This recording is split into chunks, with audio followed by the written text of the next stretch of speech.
Hi everyone, আমি কোয়েল। Welcome to wings of কোয়েল। আজকে শুরু করছি আমার স্কটল্যান্ড ব্লগের পঞ্চম পর্ব।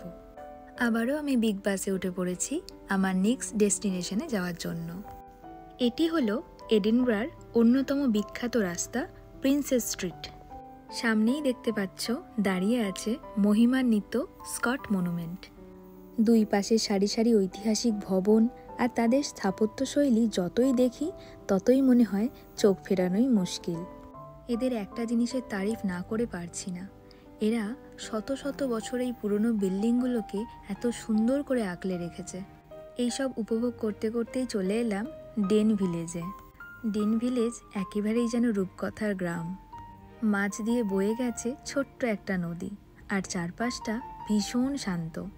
আর প্রতিটা বাড়ি তো এক একটা চিত্রকর্মের মতো, দেখলেই মনে হয় এখানে ঘুরে বেড়ানোটা সত্যিই একটা স্বপ্নের মতো। আমি আর অতনু দুজনেই ভীষণ উপভোগ করছিলাম জায়গাটা। সন্ধ্যা 7টা মতো বাজে আর হাতে সময়ও কম, তাই আমরা বেরিয়ে পড়লাম আমাদের নেক্সট গন্তব্য স্কট মনুমেন্ট দেখার জন্য। আমরা এডিনবরা গিয়েছিলাম অগস্ট মাসের 23 তারিখে, আর তোমাদের আগেই বলেছি এই সময় এখানে ফেস্টিভ্যাল চলে। মনুমেন্টে যাওয়ার আগেই সেই ফেস্টিভ্যালের কিছু অংশ আবারও চোখে পড়ল। আমরা তো ভীষণ উপভোগ করেছি, তোমরাও একটু দেখো।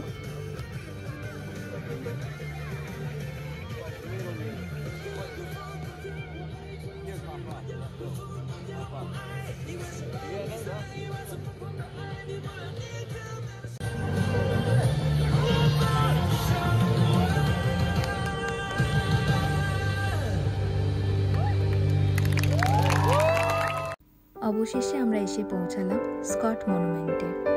এডিনবরার অন্যতম প্রতীকী স্থাপত্য, শহরের মাঝখানে দাঁড়িয়ে থাকা এই স্মৃতিস্তম্ভ একেবারে অতুলনীয়। আর এখানেই শেষ হলো আজকের দিনের ভ্রমণ। আগামী ব্লগে আমি তোমাদের নিয়ে যাব এডিনবরার বাইরে, সরাসরি হাইল্যান্ডে। একদম অন্যরকম সৌন্দর্য অপেক্ষা করে আছে তোমাদের জন্য। ভালো লাগলে লাইক, কমেন্ট আর শেয়ার করতে ভুলো না।